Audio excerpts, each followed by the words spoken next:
This is problem 8-27E. It's on page 445. For this problem, assume that the indicated shape is the cross-section of a beam made from wood having an allowable shearing stress of 70 psi, which is that of number 2 grade southern pine listed in Appendix A-19. Compute the maximum allowable shearing force for each shape. Use the general shear formula. Okay, so please refer to the figure on page 445. You'll see that it's all just 2x4 and 2x6 created beam, and so basically there's a 2x4 at the top, 2x6 for the web, and a 2x4 at the bottom.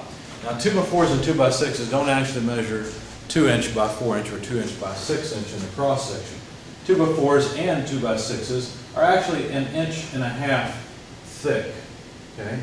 Whereas their depth for a 2x4 is 3.5 inches, and for a 2x6 is 5.5 inches.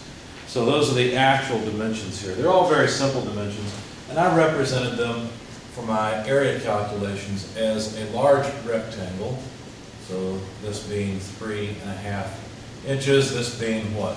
1.5 and 1.5 is 3, plus 5.5 is 8.5 tall.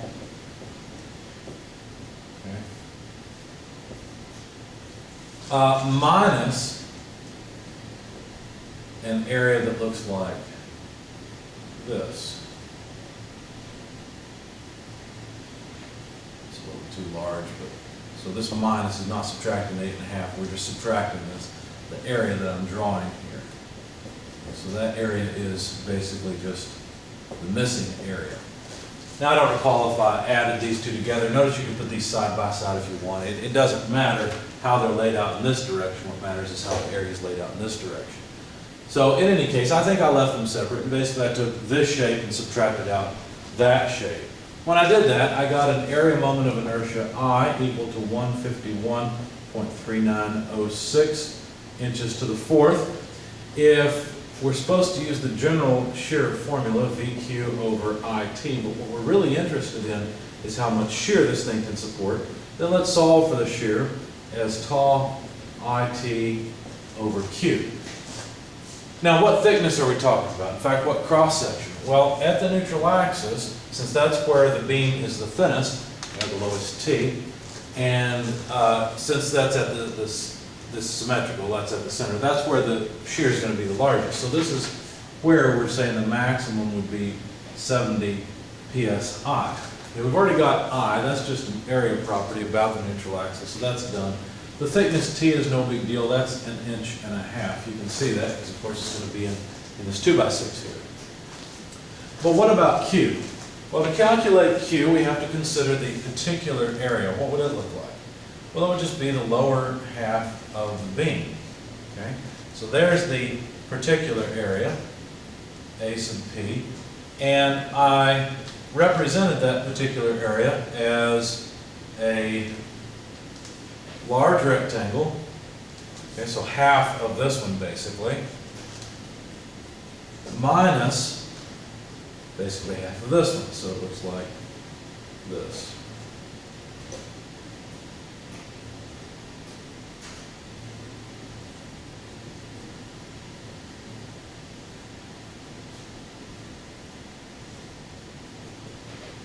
Okay.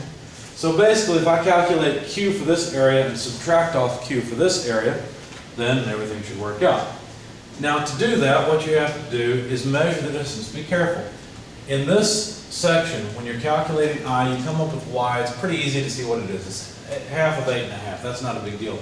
When you calculate Y to the centroid of these areas, and this one in particular, you have to be really careful because it's pretty easy to see the centroid is going to be 1/4 of this height, but it's measured from the neutral axis. There's Y for this area. If this is area 1 and this is area 2, or area 2 and 3, however you want to put it, then Y is measured from the neutral axis down to the centroid. That's really important because this centroid for these two is not halfway down the figure, right? It's 8.5 inches cut in half less 1.5 inches.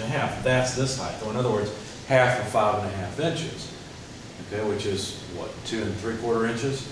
So half of 2 3/4 inches, that's the distance Y bar 2 and Y bar 3 that we're interested in. So when you calculate Q would just be calculated as A1, Y1 minus 2 times A2, Y2, okay?